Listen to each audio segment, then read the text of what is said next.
Good afternoon, everyone. My name is Miriam Lazarte. I'm representing here LATAM Startups, and today we have another webinar about Colombia. This is the month of Colombia, and we are putting Colombia in the spotlight this month. And now we have a webinar about investors and connectors. We are going to talk about the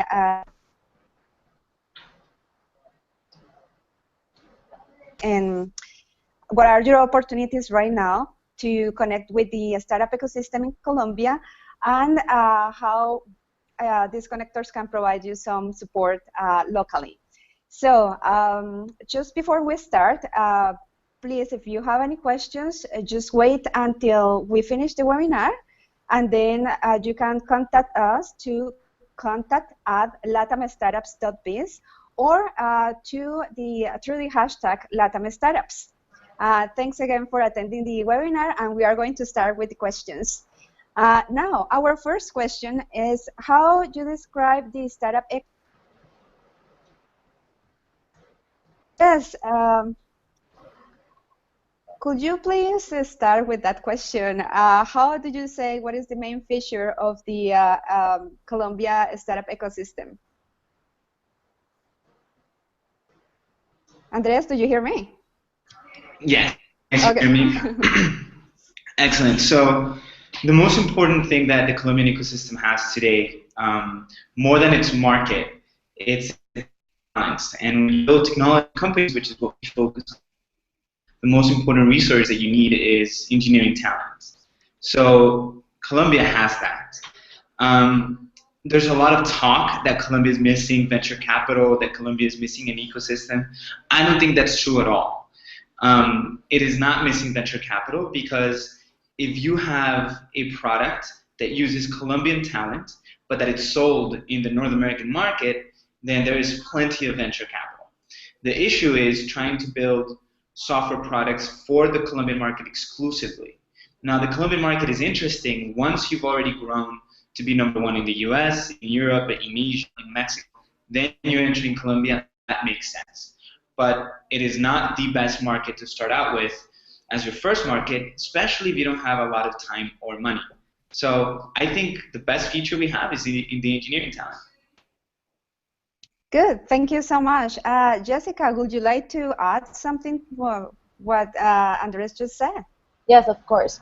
I'm actually I'm helping startups do recruitment here in Colombia, and I have to agree with Andres in that side. Colombia has a really big pool full of talent, full of people that are willing to do stuff. What I think they need is the right direction in terms of what to do and how to do it.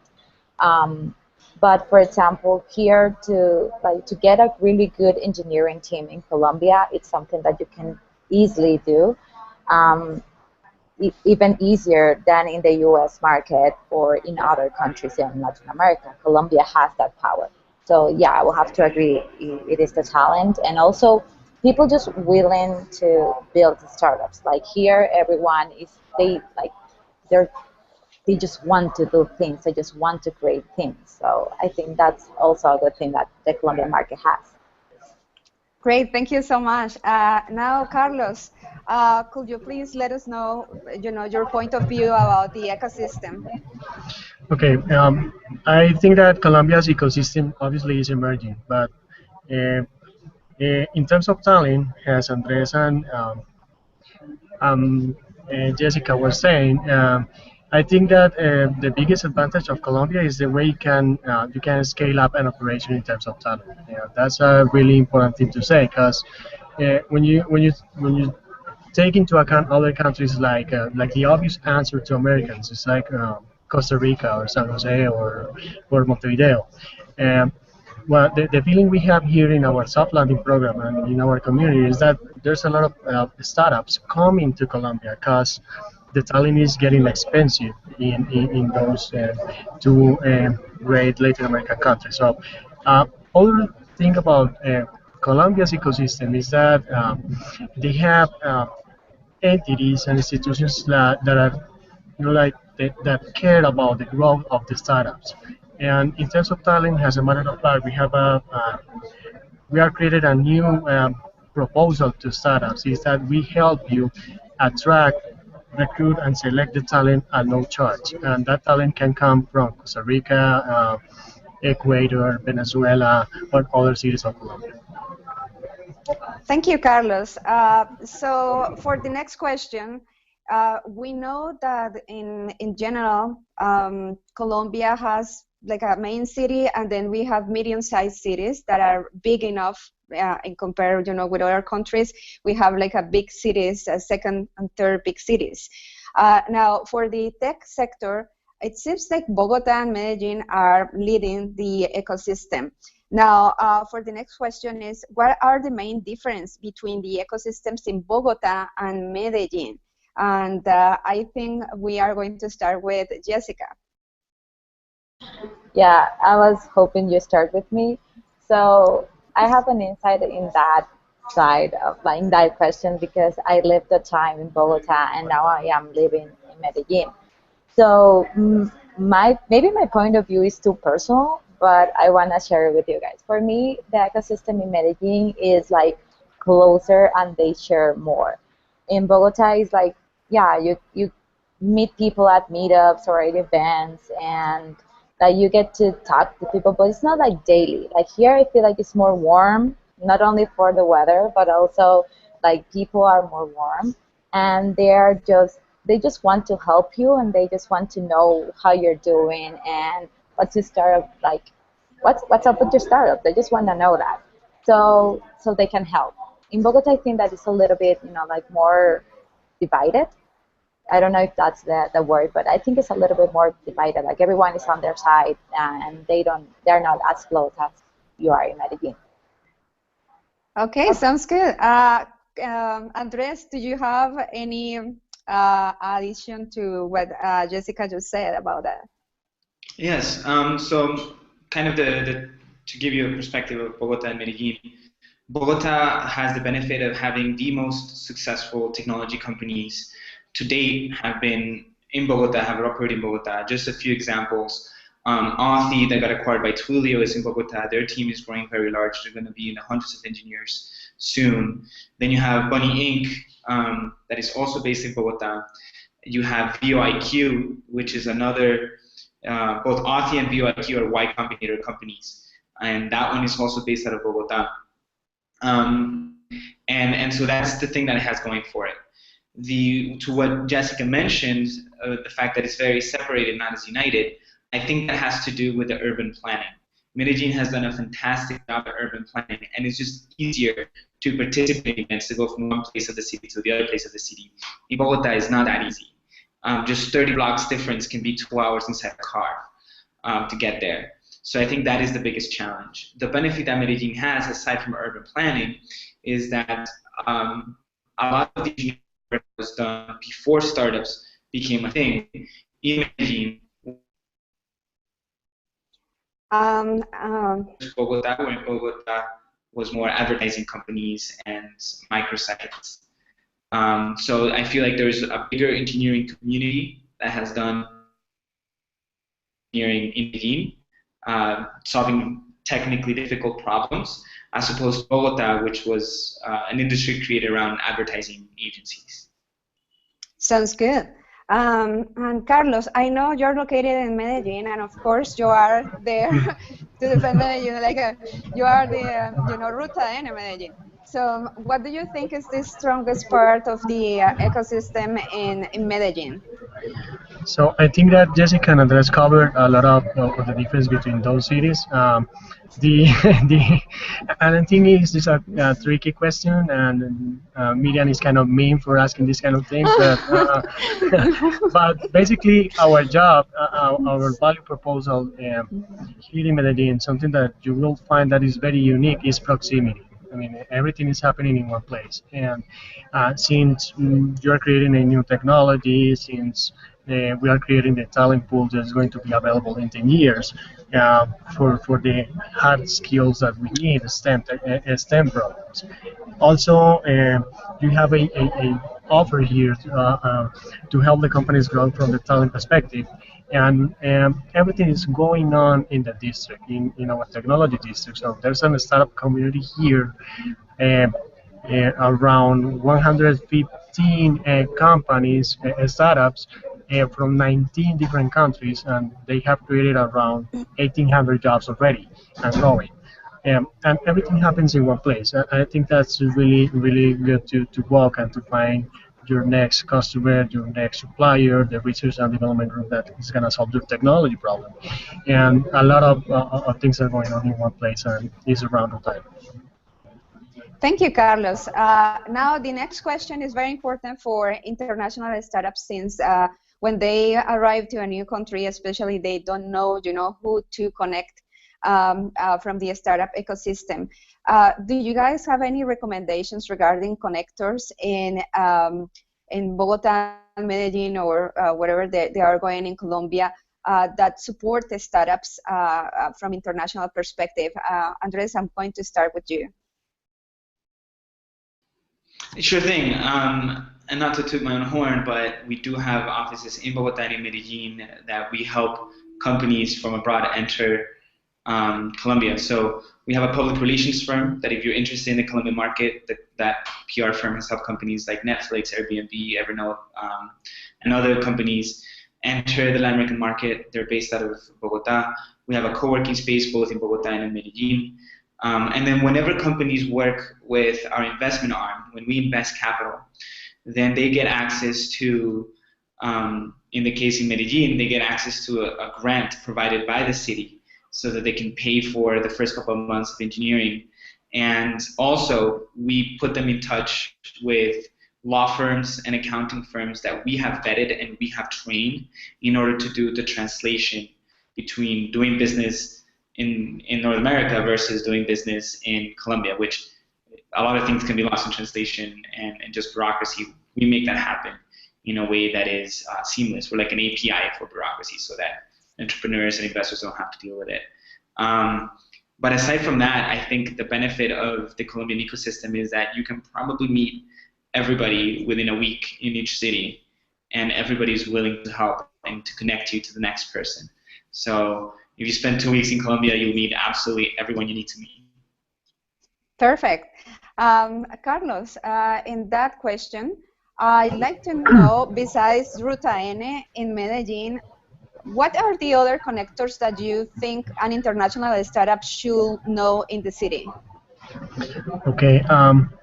The first thing is that sometimes I feel that Canadian companies only see Colombia as a market, and I think it's part of the process. And when you see Colombia beyond like the market of Colombia, and you do a really good due diligence process, you will realize all the opportunities that Colombia is offering from different cities, and to serve Latin American countries and also Pacific Alliance countries.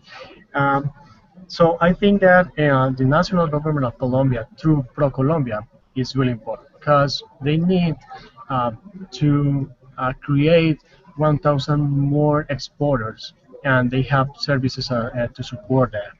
And also the way to have access to customers, as Andres was saying, the PR is very important. Um, and we are coming soon in Ruta N. There's going to be something. I think it might work better than a PR. I hope is a service we're gonna hire with someone to guarantee at least some X amount of business meetings per week. Thank you, Carlos. Now, Jessica, do you have something to add to those responses? I think the guys already said everything about that, but yeah, if someone comes from any other country and come here to Colombia, I will say, come to us, come to our house. We have a vast team that can point you in the right direction. Ruta N is another great place to start here in Medellin, and basically that, because I'm not trying to say that we are the only ones here, but we like to point towards the right persons or people, groups that you need to talk to. Like if you are start trying to look for developers, I will gladly help you look for them, or even sit with you and tell you what groups you need to go, or if you just need a hand on where to start in terms of sales. I will also help you. So yeah, just come to us. We will, and with that, we will help you. We got this. Thank you, Jessica. So our next question is regarding Colombia in compared with the region. And I know, most of you have traveled to the region or to other countries. How do you see the strengths of Colombia regarding, the other countries of the region? What is the most positive side of the country? And now I'm going to start with Jessica because you know many of those ecosystems around that are strong. So what is your perspective about that? I think I won't give like a fair opinion since I'm so in love with Colombia right now. But one of the things that I used to mention about the ecosystem, I think we already addressed it in the first question. For me, in Colombia, people are just willing to help. So the communities are really strong. Any community that you go is like really strong, really close, and they just want to help you. The thing is that the government of Colombia is giving a lot of grants and a lot of education for entrepreneurs and for startups that wants to come to Colombia and build products here. So I think that's a great thing about what this country has. Another thing is that here, I don't know if it is because of the country or because of, I don't know, Medellin is great, but like all the players, like the main players, you can find them like here. And also a lot of people with a vast of experience in the U.S. markets come here just to live, and that's a great asset that Colombia has. I think that Andres will agree with me in a couple of those, but I know that he has more to add in that term. Sounds good. So let's continue with Andres. Yeah, so I've actually also have portfolio companies in Mexico and Chile and Argentina, and my last company, I built it out of Mexico. And I think each country has its own strength and its own weakness. And I'll just compare each country to each other. So the benefit of Chile, for example, is that Corfo and what they've done with Startup Chile is very organized. Their budget is pretty large, and they're very founder-friendly. Their budget is something like $60 million a year. The challenges that Chile faces is the pool of engineering talent, and distance is just far from the most lucrative markets. Mexico, their budget is something like $500 million put towards startups and entrepreneurship. They're very close to the US market, very close culturally, very close commercially. So they have that big benefit going for them. The only downside, I guess, is that in terms of engineering talent, the best engineers from Mexico are already in Silicon Valley because they have this benefit of the NAFTA agreement where they're not capped with H-1B visas that every other country has to deal with for engineering or science or technology professionals. So it's a little bit more challenging to compete for the best engineering talent. But it's still better than staying in the U.S. Where there's really very little option, and rent and taxes are very, very high. The benefit of Argentina is that they have the most experience in entrepreneurship and building technologies at scale. The downside that they had was operating in Argentina was very, very difficult. That has changed with the new president, with just changing the currency exchange controls that the government had and opening it up to the market. That has helped a lot. The one thing that is still a challenge, though, is that in terms of entrepreneurship, the most of the efforts in Argentina are targeting the Brazilian market because that's very close to them, and it's still very far from the world's most lucrative market, which is the US. So distance, again, is an issue. Here's where the benefit of Colombia comes, where it's like Goldilocks, neither too big nor too small, not too hard nor too soft. It's right in the middle, both geographically, in terms of going to the most lucrative market. In New York, it's closer from Colombia to New York than Silicon Valley, New York. If you go somewhere really close, like Miami, that's like 3 hours away or 4 hours away. If you go to New York, it's 5 hours away. Mexico is also very close. That helps. But again, the most important thing that all the countries in Latin America can add to the world economy is engineering talent, and that is something that Colombia has. It doesn't have the same volume of engineers that Mexico does. It doesn't have the same experience as Argentina. But the ease of doing business, the proximity, and the fact that you can compete paying very well, double market rate, triple market rate, but that also guarantees that you get better engineers in a shorter amount of time of recruiting, and they stay with you longer, regardless of price, because I do want to make that a clear point. It shouldn't be a decision to recruit in Colombia engineering talent just because it's cheap. It's a source of cheap talent. You can always go to countries that are cheaper. It's actually a sense of quality, and something that we recommend for founders. Okay, I think, Andres, we are missing you a little bit. Probably we can work without the video. That may be better because it's going. On top of that, I would like to add something, which is that the cost of living in Colombia is like really cheap in comparison to all the other countries in Latin America. So it means that if you're a startup that already got investment in the U.S. or any other country, and you come here, your money will like in Spanish is rendirte más, which is like it will give you a long runway here in Colombia, not only to hire but also to live. And here you can maintain like a certain like lifestyle that you wouldn't have in other countries with that same money that you spend each month. So that's also a good thing about the coming here to Colombia with a startup. Thank you, Jessica, and that's good. And I especially like what Andres said about the other countries, because this is very important for the international startups that are looking at Latin America. Is that each country in Latin America has something different to add, to the ecosystem. So it will depend really about the profile of the company and your goals, where you would like to expand, to actually select the startup ecosystem in Latin America that you like to be. So in compare with other countries, Colombia has a really good positive sides, but also has some weakness. But in the positive side, we can say that it's very central, has a good market size, and is very collaborative in terms of the ecosystem in general. So let's move to the next question, and this question is going to be for Carlos and Ruta N. And for that question, it's about mentoring in Colombia. How is the community of mentors in Colombia? Do international startups find mentors in Colombia? So the specific answer is yes.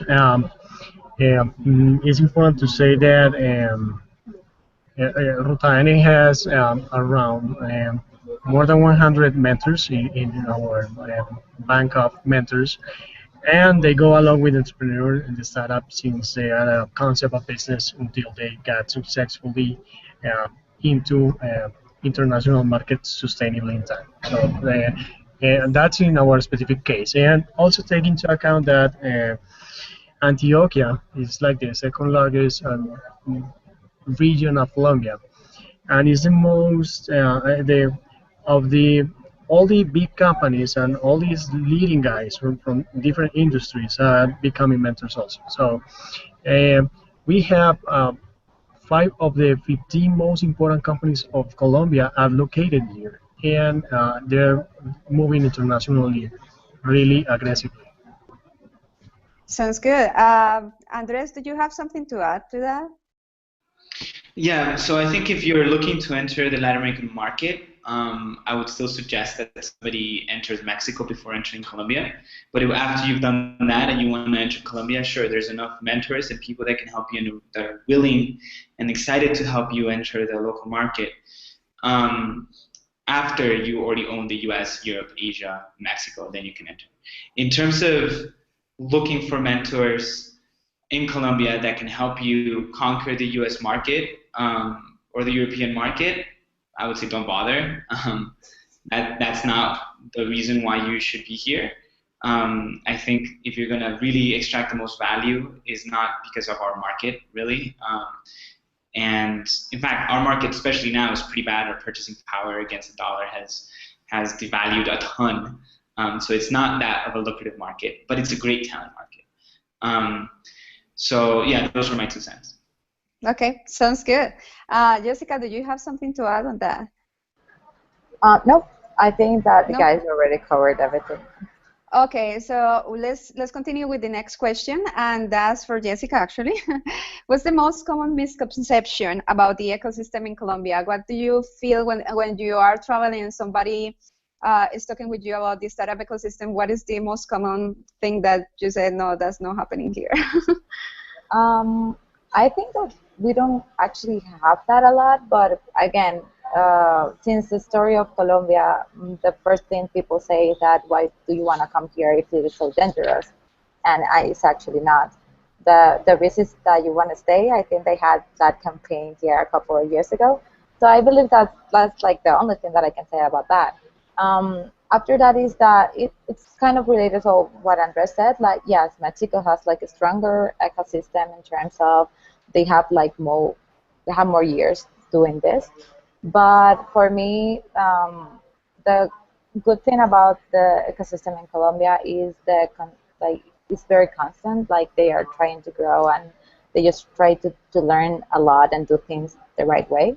So I don't think there are any other misconception than the fact that you might get robbed or kidnapped. Which no, guys, you're not gonna get kidnapped in Colombia. Trust me. I've been here for 2 years and they haven't tried to kidnap me.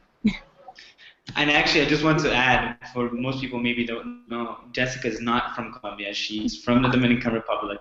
She's lived in Spain. She has lived in Mexico, and she's worked both in New York and San Francisco helping startups. And I'm So here. that is completely unbiased. Right.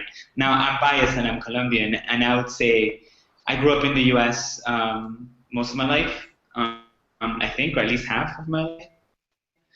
And in terms of the reaction that I get when I talk to the investors and other entrepreneurs in the US, not in Latin America, but in the US, it's their first reaction is, wait, there's engineering in Colombia? I'm like, yes, we also have internet and technology, and we don't live in the jungle. So it's a surprise to them that the talent is here, the technologies that have been built here, and I start citing examples, and a lot of people didn't know that these companies are in Colombia. They don't make it known. Sadly, I would like it for companies to promote it more, that they're based out of Colombia, but I understand the stigma. And in terms of, oh, is it dangerous? I think if you read the news of the US, I feel like the US is more dangerous than Colombia right now. So anywhere in the world, there's places that are not safe and places that are safe.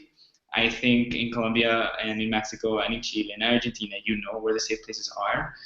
In the US, you might think you're in a safe place, whether it be a mall or a movie theater or your college or your church, and it might not be safe at all because then there's crazy people shooting people up. So it's relative, and we haven't had any problems with the founders that have come from abroad to do their companies in Colombia yet. Thank you so much for that, Andres. And Carlos, you had the opportunity to visit here, Canada.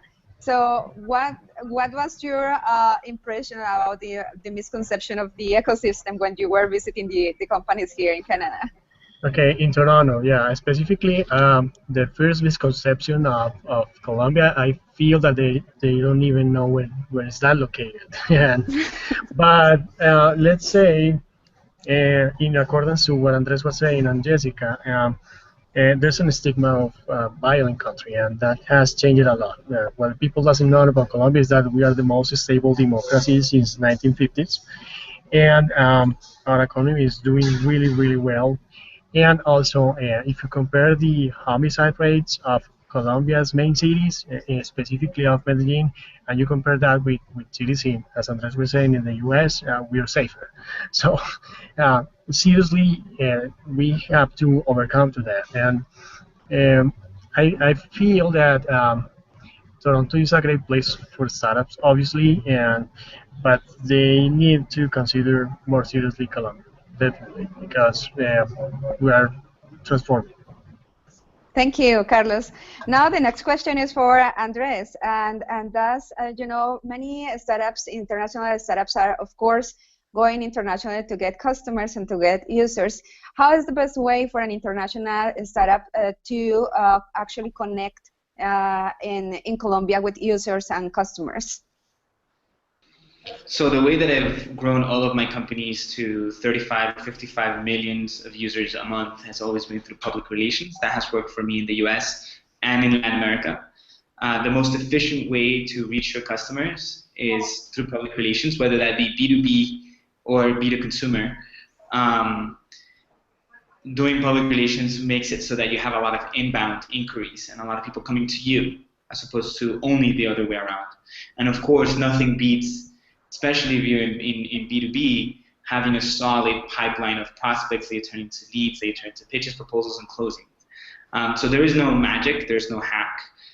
It's just a lot of hard work. Okay, sounds good.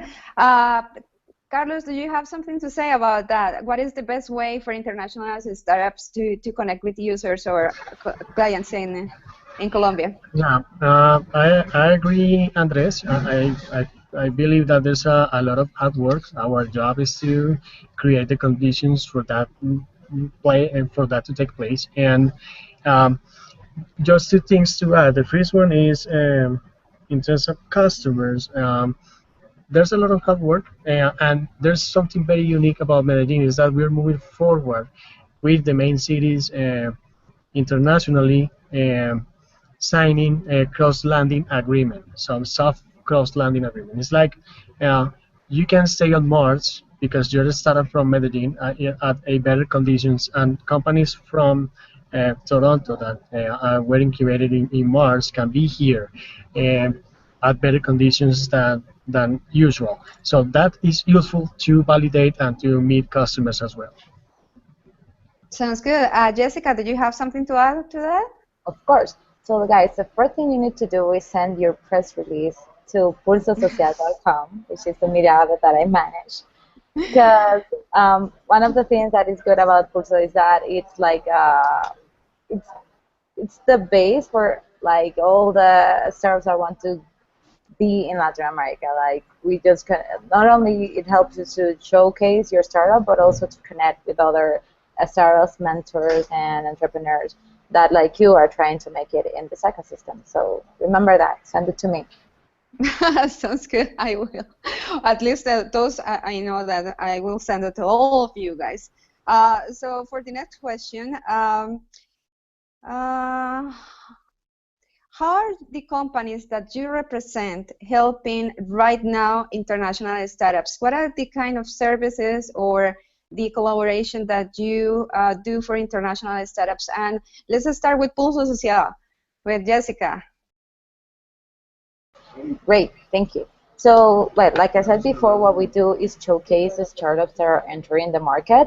That way, they can have like a point, like a start point in terms of showing the showcasing their startup. Other thing that we do in Pulso Social is also helping startups through our kernel platform in recruiting in Latin America. Not only in Colombia, but it's all Latin America. Why we do this? Because it is really hard for the startup to come here out of nowhere and finding good development talent. Like it is really hard. So what we do is that we make the connections. We start we get you with meetings and with everything you need to hire. Well, not only developers but also country managers. So in case that you need someone to take care of your office here in Colombia, it is like a good thing for to come to us. That way we help you. Thank you, Jessica. Now, Carlos from Ruta N. How is Ruta N helping international startups to locate in Colombia? Okay, basically our value proposal is that we help startups grow, and we do that from like 4 points of view. The first one is we help you create new products and services, and for that we support that with mentors and with economic resources from the government of Medellin. Part of those resources have to be turned back to Ruta N, and part of the resources don't have to be turned back to Ruta N. So And if you're located in the technology district of Medellin, you have like 5 extra points. So the part that you don't have to turn back to the Diana becomes automatically bigger. Also, we help you cut the gaps in talents, and we help you attract, recruit, and select the talent. Our level of service there is like 8 days, depending on the profile of the talent you're looking for. That's perfectly in place. And when we feel that there's a lack of um, a skill, a specific technical skill in our ecosystem, and that's a feeling that a lot of companies has. We invest money to train in short-term courses the people and to make that talent available to the ecosystem. Also, we have an easy landing strategy. It means that it's the easiest way to start in Colombia. I can tell you that for sure, because you don't even have to be legally created in Colombia to be here, and you only pay one fee and everything is included. And there's no capex for startups that want to be here part of our technology district. And also, we help you access international markets with our uh, market access and network, and with peers like ProColombia. That's basically what we do. Thank you, Carlos. And now, Andres, through Social Social Latam, how you're helping international startups that are arriving in Colombia? So if the companies are coming in Colombia for the market, the public relations firm takes care of that. Also, Kernel helps recruit country managers. If it's a startup that is targeting the US market or like a global market with engineering talent in Latin America, then we invest capital with our venture arm. We also provide the service of public relations included with our investment. We include the services of Kernel and recruiting as part of our investment.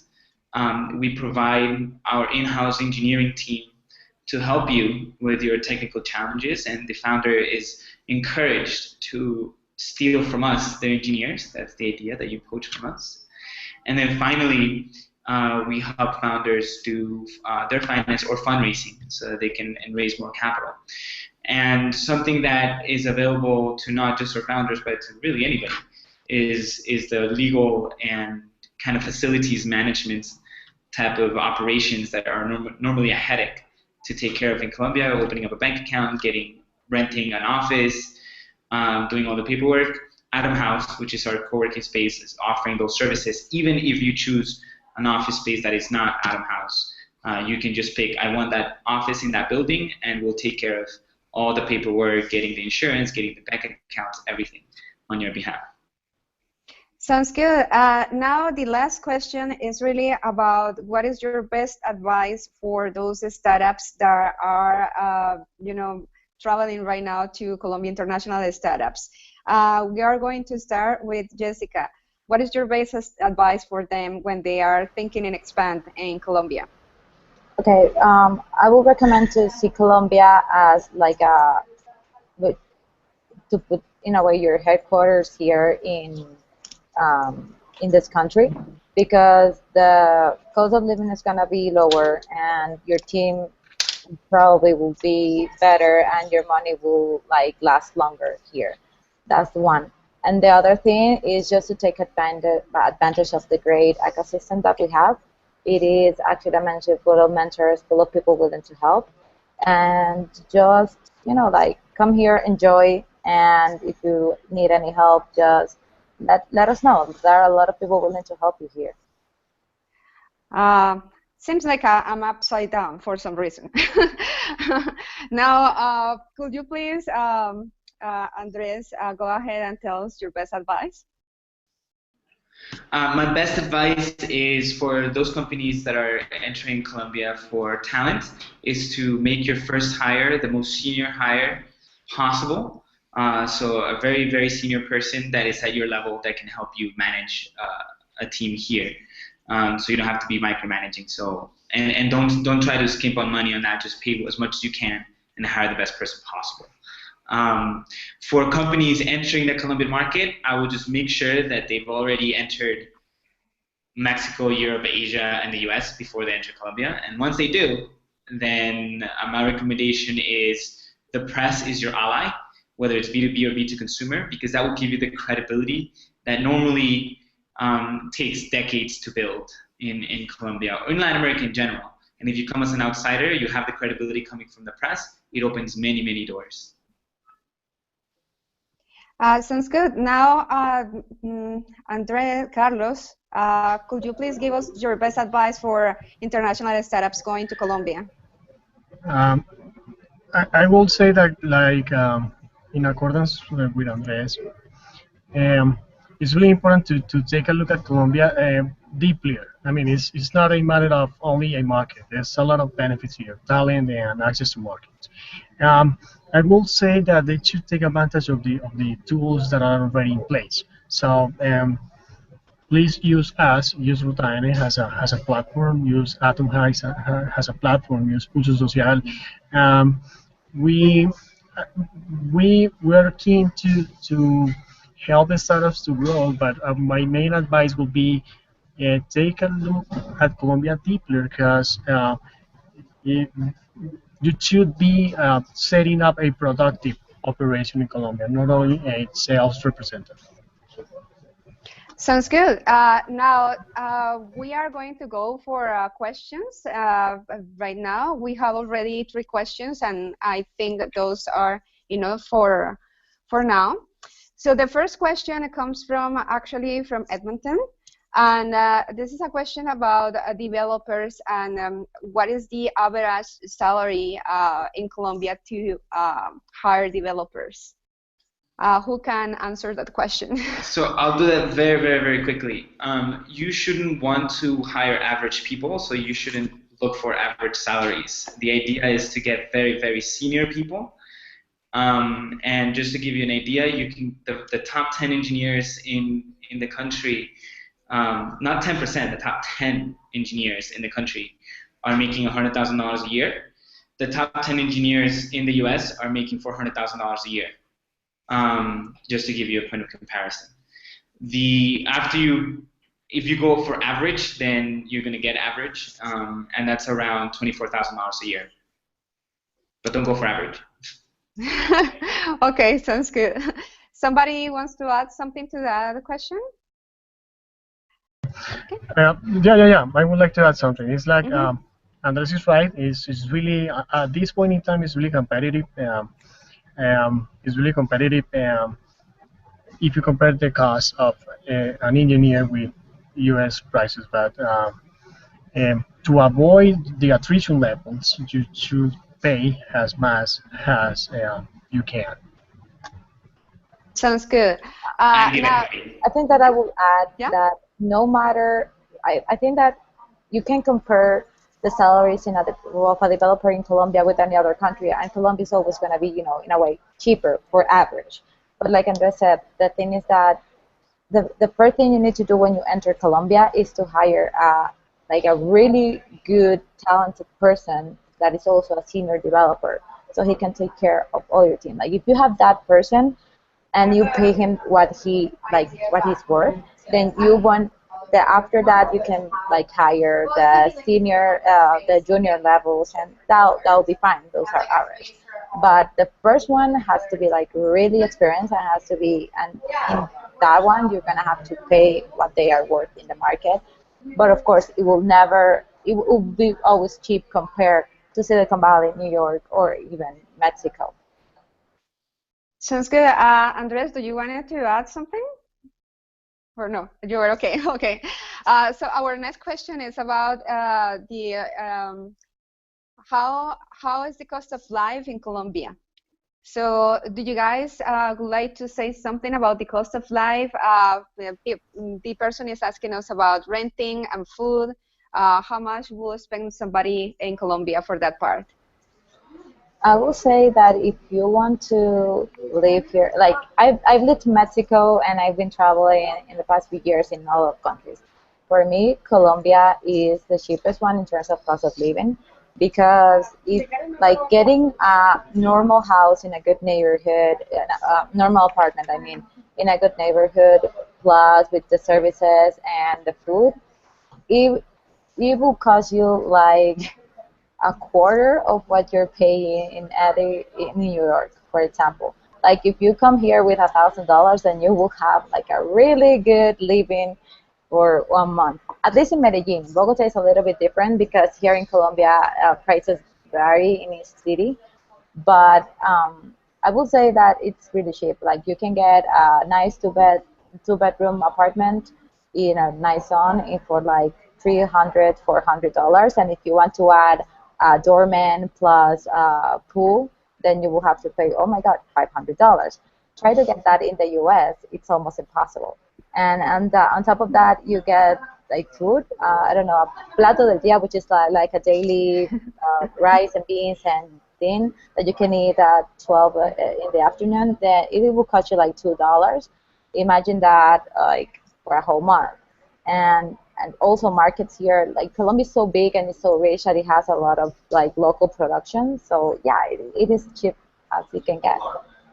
Okay.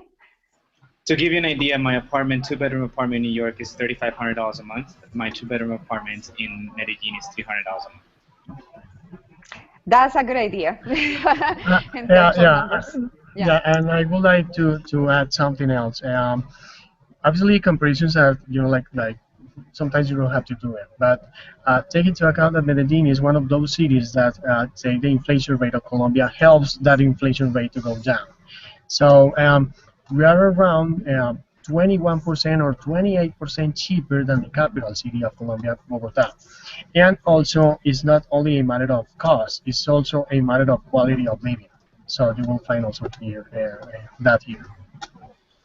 That's awesome. And now the last question is, this actually comes from a startup in Colombia. He's asking if you will advise any startup succeeding in Colombia to move to Silicon Valley. I think to succeed, you don't need to move to Silicon Valley. You need to move to wherever your customers are. If your customers are in Silicon Valley, then okay, go there. But if you're going to Silicon Valley because you want investors, then you're probably going to show up with no customers. And so what if you live where the investors live? You need to first have customers, and then the investors will come to you. Sounds good. Another thing is that it doesn't matter, like, yeah, if your market and your customers are in Silicon Valley, move to Silicon Valley, but leave your operations team here in Colombia. Do not take your developers and the people that can stay here. Do not take them there. Like, just take sales and maybe marketing to Silicon Valley and, of course, the founder. But leave your operations team here, because if you take everyone to Silicon Valley, which is one of the most expensive cities to the regions to live in, then you are just going to be there for a week, and then you're going to have to come back and build another startup because you're going to go broke. Okay, sounds good. And then, Carlos. Something to add. I agree, Andres.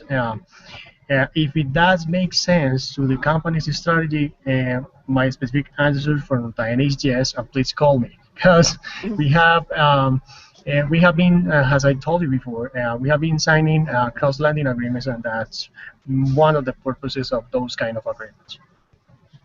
Sounds good. Thank you, Carlos.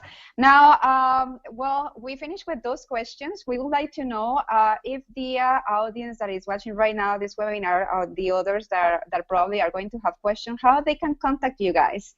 So let's start with Andres.